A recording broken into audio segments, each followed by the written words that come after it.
नमस्कार। आज हमारे पास जो स्रोत हैं वो पहली नज़र में किसी सामान्य ज्ञान की किताब के पन्ने जैसे लगते हैं। मतलब यहाँ वहाँ से उठाए गए तथ्य।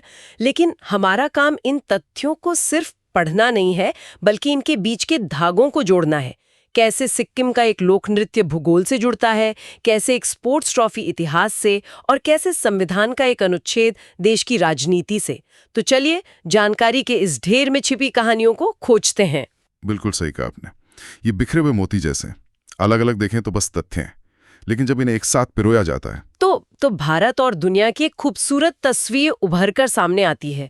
लोक नृत्य से लेकर सुप्रीम कोर्ट तक हर जानकारी एक बड़े कैनवास का हिस्सा है। देखते हैं ये हिस्से एक दूसरे से कैसे बात करते हैं। तो शुरुआत संस्कृति से करते हैं। स्रोत में एक बहुत ही अनोखे नृत्य का जिक्र है, चूफाट।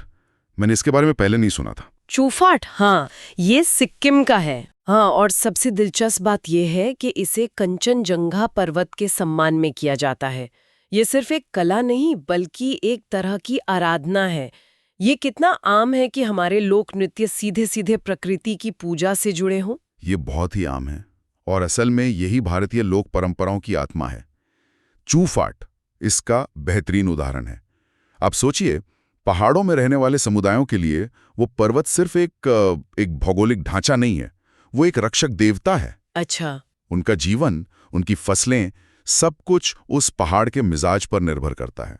तो जब वो नाचते हैं तो वो असल में उस शक्ति का धन्यवाद कर रहे होते हैं।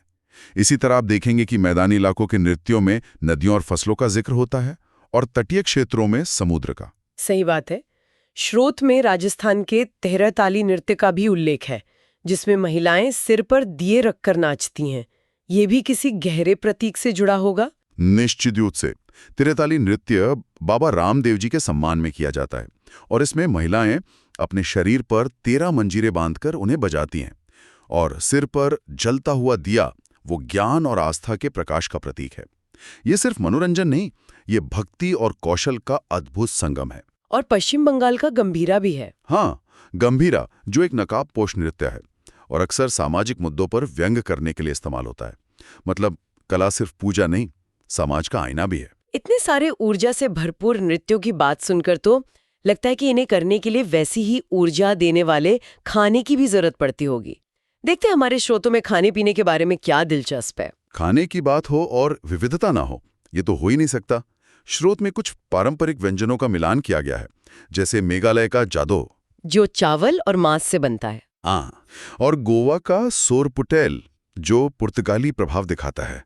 ये मिलान सही हैं, लेकिन एक जगह चूक हुई है।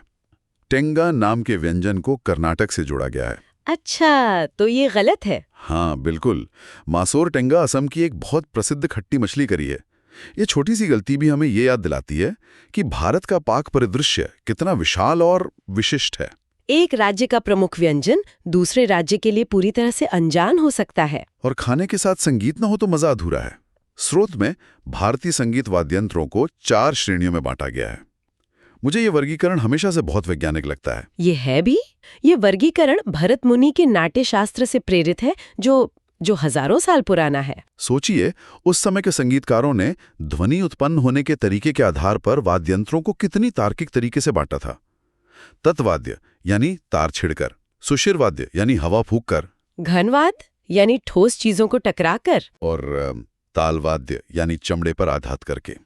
आज भी दुनिया में संगीत वाद्य यंत्रों का मूल वर्गीकरण इन्हीं 4 सिद्धांतों पर आधारित है। यह हमारी विरासत की वैज्ञानिक सोच को दिखाता है। और इसी खंड में एक किताब का जिक्र है, अनूप राग विलास। यह पंडित कुमार गंधर्व ने लिखी है। पंडित कुमार गंधर्व तो एक महान गायक थे, लेकिन एक लेखक के तौर पर उन्हें कम लोग जानते हैं। क्या श्रोत में इस किताब के बारे में कुछ और बताया गया है? श्रोत में ज्यादा विवरण तो नहीं है, लेकिन यह सवाल ही बहुत महत्वपूर्ण है। कुमार गंधर्व सिर्फ एक गायक नहीं थे, वो एक विचारक थे, एक संगीत के अन्वेषक थे। उन्होंने पारंपरिक घरानों की सीमाओं को चुनौती दी और लोक धुनों में छिपे शास्त्रीय रागों को खोज निकाला। अनूप राग विलास जैसी किताबें उनके इसी चिंतन को दर्शाती हैं, जहां वो रागों की पारंपरिक संरचना पर अपने विचार रखते थे। ये दिखाता है कि महान कलाकार सिर्फ कला का प्रदर्शन नहीं करते, वे उसकी शास्त्र को भी गढ़ते हैं। वाह, चलिए अब संस्कृति के इस खूबसूरत अखाड़े से निकलकर खेल के मैदान में चलते हैं। शतरंज से जुड़ा एक शब्द है कैसलिंग। ये सिर्फ एक चाल नहीं बल्कि एक पूरी रणनीति है। बिल्कुल, ये शतरंज की एकमात्र चाल है जिसमें दो मोहरें एक साथ चलते हैं, राजा और हाथी। इसका दोहरा उद्देश्य होता है, एक तो अपने सबसे कीमती मोहरे यानी राजा को बोर्ड के कोने में ले जाकर सुरक्षित करना, और दूसरा शक्तिशाली हाथी को खेल के केंद्र में लाना। सही, एक अच्छी कैसलिंग की चाल खेल का रुख पलट सकती है। ये रक्षा और आक्रमण का एक आदर्श संतुलन है। शब्दावली से आगे बढ़कर ट्रॉफियों की बात करें तो स्रोत में डुरांड कप का जिक्र है। ये नाम मैंने कई बार सुना है, पर इसकी कहानी क्या है? डुरंड कप की कहानी बहुत दिलचस्प है। स्रोत बताता है कि ये 1888 में शुरू हुआ था। 1888? हाँ, 1888, जो इसे न केवल भारत का बल्कि दुनिया के सबसे पुराने फुटबॉल टूर्नामेंट्स में से एक बनाता है। इसकी शुरुआत असल में ब्रिटिश भारतीय सेना के विभिन्न रेजिमेंटों के बीच एक प्रतियोगिता के रूप में हुई थी, ताकि सैनिकों का स्वास्थ्य और मनोरंजन बना रहे। ये दिखाता है कि कैसे भारत में कई आधुनिक खेलों की जड़ें औपनिवेशिक इतिहास से जुड़ी हुई हैं। ये तो वाकई एक अलग नजरिया है। खेल सिर्फ खेल नहीं, इतिहास का एक हिस्सा भी है। स्रोत में अर्जुन पुरस्कार के बारे में भी कुछ खास जानकारी है। 1961 में जब इसकी शुरुआत हुई तो एक साथ 20 खिलाड़ियों को ये पुरस्कार दिया गया था, जिनमें क्रिकेट से सलीम दुरानी जैसे बड़े नाम शामिल थे। और ये सूची उस दौर के भारतीय खेल परिदृश्य की एक झलक देती है। Cricket, athletics, basketball. लेकिन मुझे जो तथ्य सबसे ज्यादा आकर्षक लगा वो ये है कि 1972 में सहानंद महादेव शेट्टी अर्जुन पुरस्कार पाने वाले पहले कबड्डी खिलाड़ी बने। ये एक महत्वपूर्ण मोड़ था। हाँ, क्योंकि ये दिखाता है कि कबड्डी जैसे खेल को भी पहचान मिलनी शुरू हुई। बिल्कुल, एक विशुद्ध भारतीय और ग्रामीण खेल को राष्ट्रीय स्तर पर वो सम्मान मिला जिसका वो हकदार था। और आज तो कबड्डी की प्रो लीग दुनिया भर में देखी जाती है। ये सफर वाकई कमाल का रहा है। अब इतिहास के पन्नों को पलटते हैं। 23 जून 1757, प्लासी की लड़ाई। हम सब ने इसके बारे में पढ़ा है, लेकिन स्रोत में एक छोटा सा विवरण है कि ये भागीरथी नदी के किनारे हुई थी। ये छोटी सी भौगोलिक जानकारी लड़ाई के महत्व को कैसे बदलती है? ये उस लड़ाई को एक ठोस जमीन देती है। जब हम भागीरथी के किनारे कहते हैं तो ये सिर्फ एक लड़ाई नहीं रह जाती, बल्कि एक जीती जागती तस्वीर बन जाती है। यह हमें याद दिलाता है कि इतिहास हवा में नहीं बल्कि असली जगहों पर, असली नदियों के किनारे घटित होता है। और प्लासी की लड़ाई तो वो घटना थी जहां एक व्यापार करने आई कंपनी ने धोखा और साजिश के दम पर भारत की किस्मत लिखने का काम शुरू कर दिया। मतलब ये भारत में ब्रिटिश राज की अनौपचारिक शुरुआत थी। हाँ, कह सकते हैं। और ये राज सिर्फ बंगाल तक सीमित नहीं रहा। स्रोत में हैदराबाद के विलय का भी जिक्र है, ऑपरेशन पोलो के जरिए। और दक्षिण में टीपू सुल्तान और अंग्रेजों के बीच हुई श्रीरंगपट्टनम की संधि का भी। ये दिखाता है कि भारत को एक करने की प्रक्रिया कितनी जटिल और संघर्षपूर्ण रही है। बिल्कुल, हर रियासत की अपनी कहानी थी। हैदराबाद के निज़ाम भारत में शामिल नहीं होना चाहते थे, इसलिए सैन्य कार्रवाई करनी पड़ी। वहीं टीपू सुल्तान अंग्रेजों से आखिर तक लड़ते रहे। और टीपू सुल्तान से जुड़ा एक तथ्य स्रोत में है जो किसी को भी चौंका सकता है। टीपू सुल्तान मस्जिद कोलकाता में है। 1 मिनट, क्या कोलकाता में? मैं तो शर्तिया इसे मैसूर या बेंगलुरु में ही बताती। क्या स्रोत में कोई वजह दी गई है कि ये मस्जिद कोलकाता में क्यों है? इसका कोई ऐतिहासिक संदर्भ है? स्रोत में वजह नहीं दी गई है, लेकिन इसका एक बहुत ही फैसिनेटिंग ऐतिहासिक संदर्भ है। जब अंग्रेजों ने टीपू सुल्तान को हरा दिया तो उनके परिवार को कलकत्ता भेज दिया गया था। ये मस्जिद टीपू सुल्तान के सबसे छोटे बेटे प्रिंस गुलाम मोहम्मद शाह ने 1832 में अपने पिता की याद में बनवाई थी। अरे वाह! तो ये मस्जिद सिर्फ एक धार्मिक स्थल नहीं बल्कि निर्वासन और यादों का प्रतीक भी है। ये तो वाकई कमाल की जानकारी है। इतिहास को समझने के बाद अब उस व्यवस्था को समझते हैं जो आज देश को चलाती है, हमारा संविधान और सर्वोच्च न्यायालय। स्रोत में कुछ अनुच्छेदों का जिक्र है, जैसे अनुच्छेद 131 जो सुप्रीम कोर्ट के मूल क्षेत्राधिकार की बात करता है। ये सुनने में बहुत तकनीकी लगता है। आसान भाषा में समझते हैं। मूल क्षेत्राधिकार का मतलब है कि कुछ मामले ऐसे होते हैं जिनकी सुनवाई सीधे सुप्रीम कोर्ट में ही शुरू हो सकती है, किसी निचली अदालत में नहीं। जैसे कि इसका सबसे अच्छा उदाहरण है राज्यों के बीच के विवाद। मान लीजिए 2 राज्यों के बीच किसी नदी के पानी के बंटवारे को लेकर गंभीर विवाद है, जैसा कि कावेरी जल विवाद रहा है। ऐसे मामले किसी हाईकोर्ट में नहीं जाते। अनुच्छेद 131 के तहत सुप्रीम कोर्ट ही इनकी सुनवाई करता है, ताकि केंद्र और राज्यों के बीच का संघीय ढांचा संतुलित बना रहे। और अनुच्छेद 129 के बारे में क्या, जो सुप्रीम कोर्ट को अभिलेख न्यायालय या कोर्ट ऑफ रिकॉर्ड बनाता है? इसका क्या मतलब है? इसके दो बड़े मतलब हैं। पहला, सुप्रीम कोर्ट के सभी फैसले और कार्यवाही हमेशा के लिए रिकॉर्ड किए जाते हैं और वे देश के बाकी सभी न्यायालयों के लिए एक कानून की तरह काम करते हैं। उन्हें नज़ीर माना जाता है। दूसरा और बहुत महत्वपूर्ण, इसी अनुच्छेद से सुप्रीम कोर्ट को अपनी अवमानना के लिए किसी को भी दंडित करने की शक्ति मिलती है। मतलब अगर कोई कोर्ट के आदेशों का अपमान करता है? हाँ, जानबूझकर, तो कोर्ट उसे सजा दे सकता है। यह न्यायपालिका की गरिमा और स्वतंत्रता को बनाए रखने के लिए बहुत जरूरी है। और इन शक्तियों का इस्तेमाल करने वाले न्यायाधीशों के बारे में भी कुछ रोचक तथ्य हैं।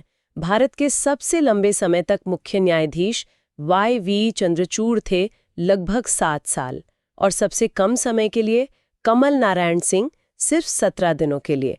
क्या इतने छोटे या लंबे कार्यकाल का न्यायपालिका पर कोई असर पड़ता है? ये न्यायविदों के बीच हमेशा बहस का विषय रहा है। एक लंबा कार्यकाल मुख्य न्यायाधीश को न्यायिक सुधारों और नीतियों को लागू करने के लिए स्थिरता और समय देता है।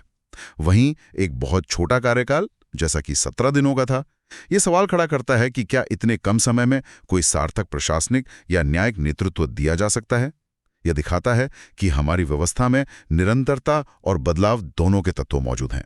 चलिए अब भारत की सीमाओं से बाहर निकलकर पूरी दुनिया का एक चक्कर लगाते हैं, भूगोल की बात करते हैं। स्रोत में महाद्वीपों को उनके आकार के हिसाब से क्रम में लगाने को कहा गया है। हम सब जानते हैं कि एशिया सबसे बड़ा है, लेकिन बाकी का क्रम अक्सर हमें चौंका देता है। बिल्कुल, जैसे अफ्रीका दूसरे नंबर पर है और ये उत्तरी अमेरिका से काफी बड़ा है। दुनिया के नक्शे, खासकर मर्केटर प्रोजेक्शन वाले, अक्सर ध्रुवों के पास के भूभाग को बहुत बड़ा करके दिखाते हैं, जिससे हमें आकारों का सही अंदाजा नहीं हो पाता। अफ्रीका का क्षेत्रफल लगभग 3 करोड़ वर्ग किलोमीटर है, जबकि उत्तरी अमेरिका का करीब 2.4 करोड़। ये जानना दुनिया को देखने का हमारा नजरिया बदल सकता है। और स्रोत में कुछ आम गलतफहमियों को भी दूर किया गया है, जैसे बाल्टिक गणराज्य। कई लोग सोचते हैं कि इसमें डेनमार्क या फिनलैंड भी शामिल होंगे। हाँ, क्योंकि ये सभी देश बाल्टिक सागर के पास हैं, लेकिन राजनीतिक और ऐतिहासिक रूप से बाल्टिक गणराज्य शब्द का इस्तेमाल विशेष रूप से उन 3 देशों के लिए होता है जो सोवियत संघ का हिस्सा थे और 1991 में आजाद हुए, एस्टोनिया, लातविया और लिथुआनिया। अच्छा, तो इनकी एक साझा पहचान है? हाँ, एक साझी पीड़ा और साझा पहचान, जो इन्हें अपने पड़ोसियों से अलग करती है। दुनिया के भूगोल के बाद अब उस चीज पर आते हैं जो दुनिया को चलाती है, अर्थव्यवस्था। एक सवाल है सरकार की राजकोषीय नीति यानी फिस्कल पॉलिसी के उद्देश्य के बारे में। आसान भाषा में कहें तो सरकार की फिस्कल पॉलिसी का मकसद ये तय करना है कि वो कितना पैसा खर्च करेगी और लोगों से कितना टैक्स लेगी। इन दोनों चीज़ों को घटा बढ़ाकर सरकार बाजार में मांग को नियंत्रित करती है। अगर मंदी है तो सरकार ज़्यादा खर्च करती है और टैक्स कम कर देती है, ताकि लोगों के हाथ में पैसा आए और वे ज़्यादा खरीदारी करें। ये RBI की मौद्रिक नीति से अलग है, जो ब्याज दरों पर फोकस करती है। दोनों मिलकर अर्थव्यवस्था की गाड़ी को पटरी पर रखते हैं। और अर्थव्यवस्था का एक और पहलू है मानव विकास। स्रोत में मानव विकास रिपोर्ट का जिक्र है, जिसकी शुरुआत UNDP ने 1990 में की थी। ये रिपोर्ट क्यों इतनी महत्वपूर्ण मानी जाती है? ये रिपोर्ट एक क्रांतिकारी बदलाव लाई थी। 1990 से पहले किसी भी देश का विकास सिर्फ उसकी कमाई यानी GDP से मापा जाता था। लेकिन इस रिपोर्ट ने कहा कि असली विकास पैसे से नहीं, बल्कि लोगों के जीवन की गुणवत्ता से मापा जाना चाहिए। क्या लोगों को अच्छी शिक्षा मिल रही है? क्या उनकी स्वास्थ्य सेवाएं अच्छी हैं? क्या उनकी उम्र लंबी है? इस रिपोर्ट ने विकास की परिभाषा को हमेशा के लिए बदल दिया और सरकारों को सिर्फ खजाने भरने के बजाय अपने नागरिकों पर ध्यान केंद्रित करने के लिए मजबूर किया। बिल्कुल, ये वाकई एक बड़ा बदलाव था। अब हमारे आखिरी पड़ाव पर आते हैं, विज्ञान। यहाँ जीव विज्ञान से एक बड़ा ही मौलिक सवाल है। जीवों के नामकरण की द्विपद पद्धति यानी बाइनोमियल सिस्टम किसने शुरू की थी? ये थे कैरोलस लिनियस, जिन्हें वर्गीकरण का जनक भी कहा जाता है। 18वीं शताब्दी से पहले दुनिया भर के वैज्ञानिक एक ही पौधे या जानवर को अलग अलग नामों से बुलाते थे, जिससे बहुत भ्रम होता था। लिनियस ने एक सरल और सुंदर प्रणाली दी। हर जीव को 2 नाम दिए जाएं, पहला उसके वंश जीनस का और दूसरा उसकी प्रजाति स्पीशीज का। जैसे होमोसेपियंस। हाँ, इस एक प्रणाली ने जीव विज्ञान में क्रांति ला दी और दुनिया भर के वैज्ञानिकों के लिए एक दूसरे से संवाद करने आसान बना दिया। ये विज्ञान में व्यवस्था और मानकीकरण की शक्ति का एक बड़ा उदाहरण है। व्यवस्था की शक्ति, ये बात आज की हमारी पूरी चर्चा पर लागू होती है। चाहे वो लिनियस की प्रणाली हो, संगीत के वाद्य यंत्रों का वर्गीकरण हो या फिर संविधान के अनुच्छेद। तो ये थी हमारी आज की यात्रा, जहां हमने बिखरे हुए तथ्यों के बीच छिपे कनेक्शन को ढूंढने की कोशिश की। और ये कनेक्शन ढूंढना ही ज्ञान का असली मजा है। ये हमें दिखाता है कि कोई भी जानकारी अकेली नहीं होती। हर तथ्य का एक इतिहास है, एक संदर्भ है और एक बड़ी कहानी से उसका कोई ना कोई नाता जरूर है। आज हमने उन्हीं कुछ नातों को समझने की कोशिश की। बिल्कुल सही।